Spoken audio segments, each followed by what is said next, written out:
Had a good week so far.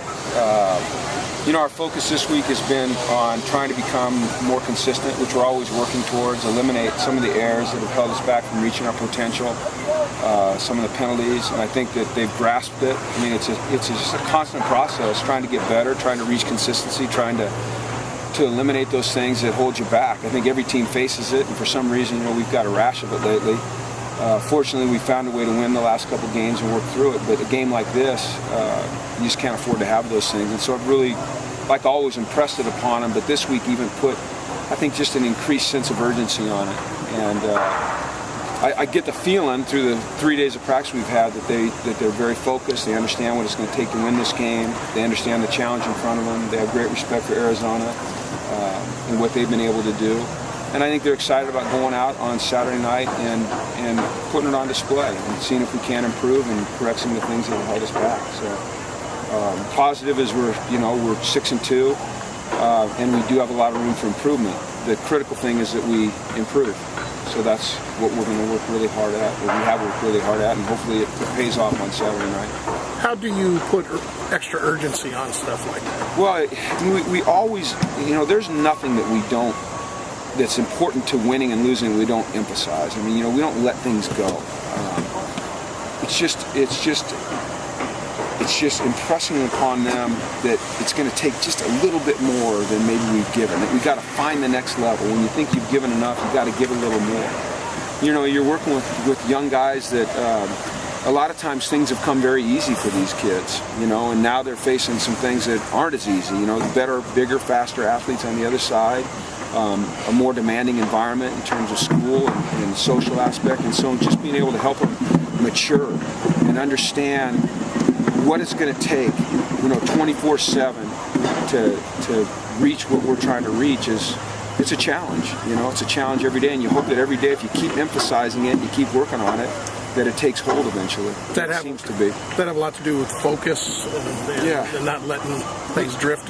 Yeah, you know, we talked about this the other day, is that this generation is so easily distracted because of all the access to the internet and Facebook and Twitter.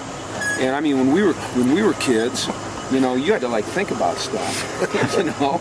And nowadays, I don't know that kids have to think about things for as long as we used to have to and process them. So my point to them is like, put that stuff away and like think about what we're doing here. You know, don't go immediately to the distraction. We have a practice. Think about what just happened in the practice instead of going and picking up your phone and looking at the latest Instagram photos, you know. And so that's a challenge with this generation, you know, and I think they're doing it. You know, I think they understand it. I think it's gradual, you know, you build it.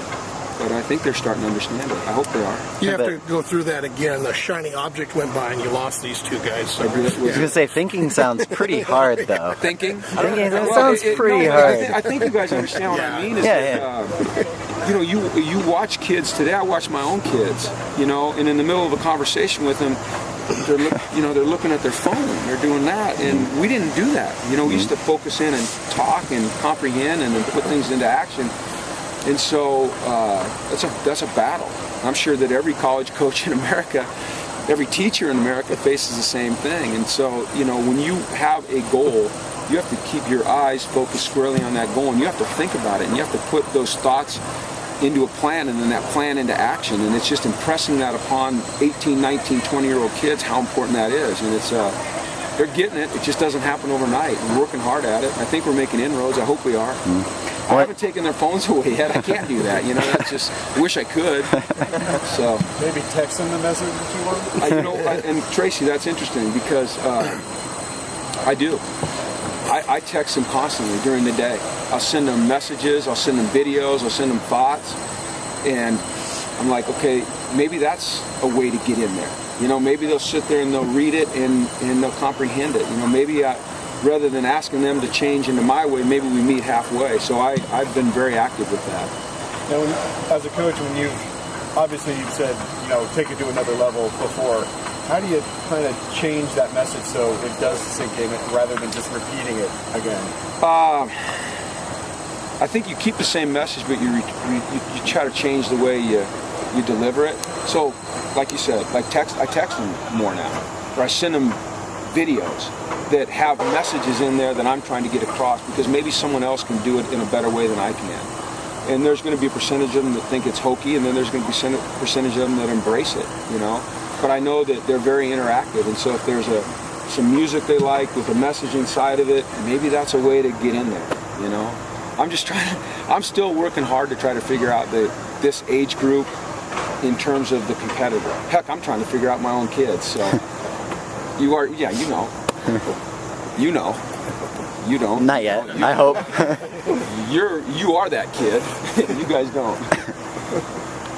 Have you changed how you approach penalties over the last 2.5 years?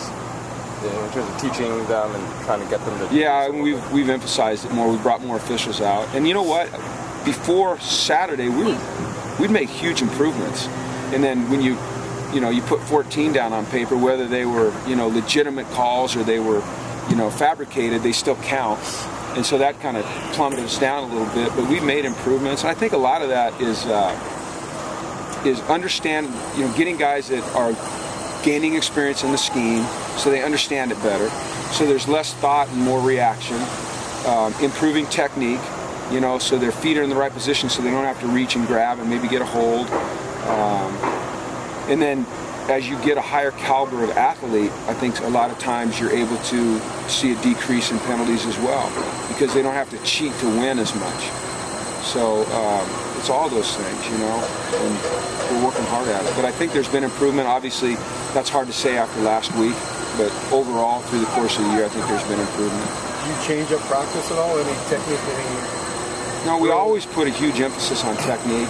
We don't let penalties go in practice. We don't gloss anything over. The stress of a game affects some more than others, and the opponent that they're going against affects some more than others. The environment that they're in affects some more than others.